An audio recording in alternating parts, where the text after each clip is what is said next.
1800 hours Pakistan Standard Time. Assalamu alaikum. This is Radio Pakistan. The news read by Saadi Sittar. First, the headlines. Prime Minister says inclusion of Karachi Comprehensive Coastal Development Zone in China-Pakistan Economic Corridor will put Karachi at par with developed port cities of the world. Foreign Minister is in London to hold talks with British leadership to further strengthen bilateral cooperation on regional and international issues. Information Minister says the government firmly believes in freedom of expression, which is the basic and democratic right of all citizens. Minister for Communications has said construction and expansion of highways will usher in a new era of economic development across the country.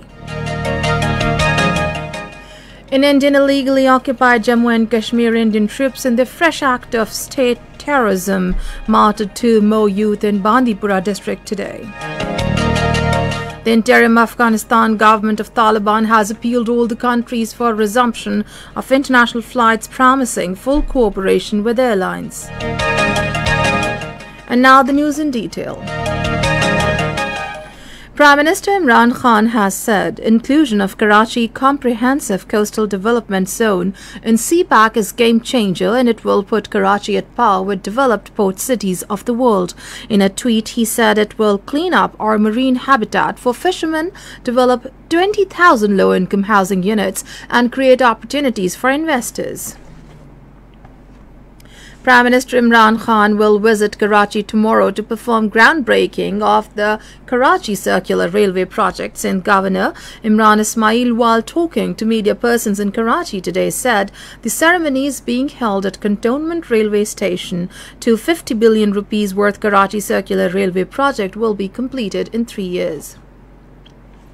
Foreign Minister Shah Mahmood Qureshi has arrived in London on a 3-day visit to the United Kingdom. The Foreign Minister will interact with Pakistani community representatives at Pakistan House. He will also meet with the chairman of the British Foreign Affairs Committee and members of British Parliament. Shah Mahmood Qureshi will have a bilateral meeting with his British counterpart Elizabeth Truss. The meeting will focus on bilateral relations, bilateral cooperation in multilateral fields, and important regional and global issues. The Foreign Minister will also speak to the media in London and brief them about Pakistan's views on Pak-UK relations, important regional and global issues.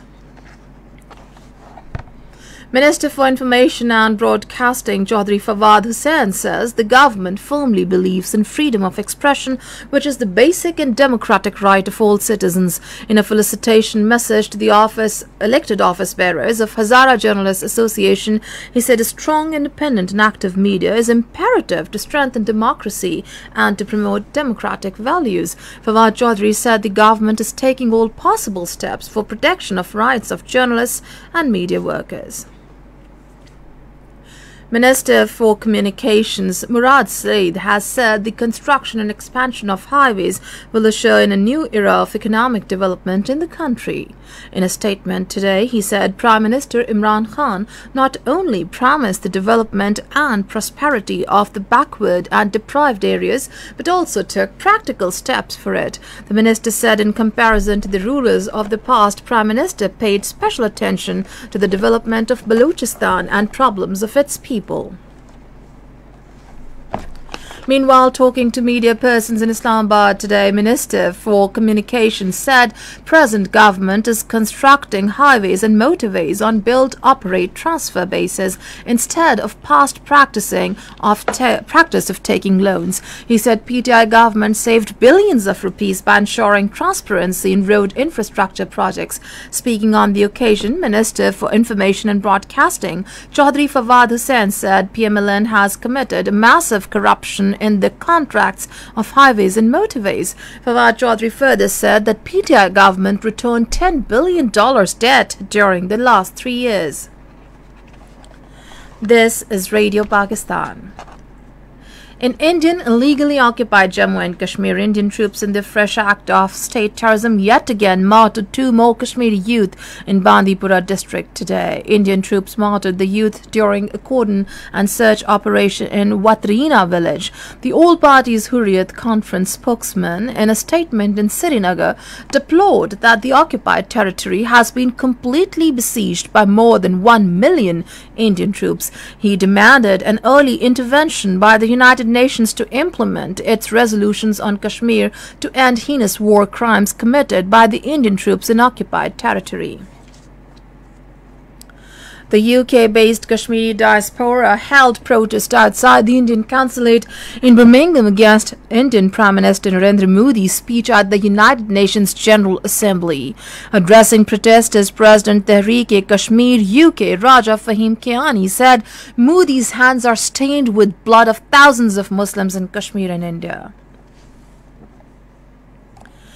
The interim Afghanistan government of Taliban has appealed all the countries for resumption of international flights, promising full cooperation with airlines. In a statement, Afghanistan's Foreign Ministry spokesman Abdul Qahar Balki said the suspension of international flights had left many Afghans stranded abroad and also prevented people from traveling for work or study. He said problems at Kabul International Airport have been resolved and the airport is fully operational for domestic and international flights. Israeli troops in their fresh raids have martyred 4 Palestinians in the occupied West Bank. An Israeli military spokesman said troops carried out 5 raids in the West Bank in order to stop a Hamas organization cell from operating. President Mahmoud Abbas, in a statement, accused Israel of executions in the fields against Palestinians. Hamas has called on Palestinians in the West Bank to escalate resistance against the occupier in all areas after the raids.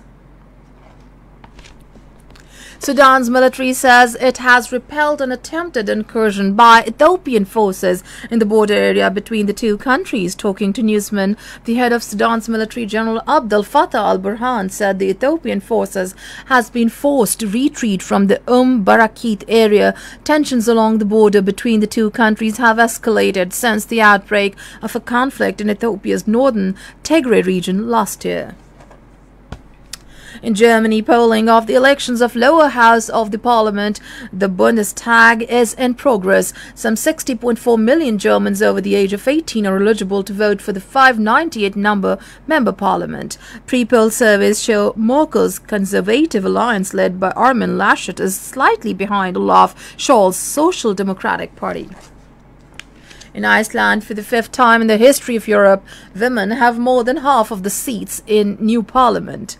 According to final election results, women won 33 out of 63 seats in the Iceland parliament. World Tourism Day will be observed tomorrow across the world, including Pakistan, with the aim to foster awareness among the international community of the importance of tourism and its social, cultural, political, and economic values. World Tourism Day recognizes the importance of the tourism industry across the globe. The observance of this day is aimed at highlighting the unique role of the tourism sector in preserving cultural and natural heritage all around the world. The 3-day 978th Urs celebrations of a great saint, Sayyid Ali bin Usman Hajweri, popularly known as Data Ganj Bakhsh, began in Lahore today.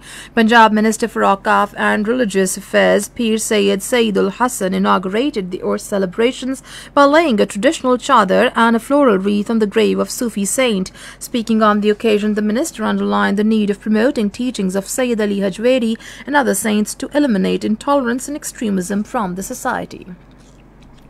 In the National T20 Cup at Rawalpindi, Balochistan beat Southern Punjab by 7 wickets today.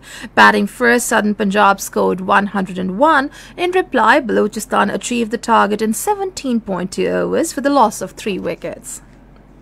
Pakistan Army has won bronze medal in the 58th World Military Boxing Championship held at Moscow, Russia.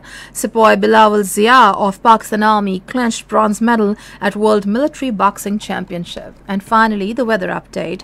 Mainly hot and dry weather is expected in most parts of the country during next 12 hours. However, rain, wind, thunder shower is expected at isolated places in Kashmir and its adjoining areas.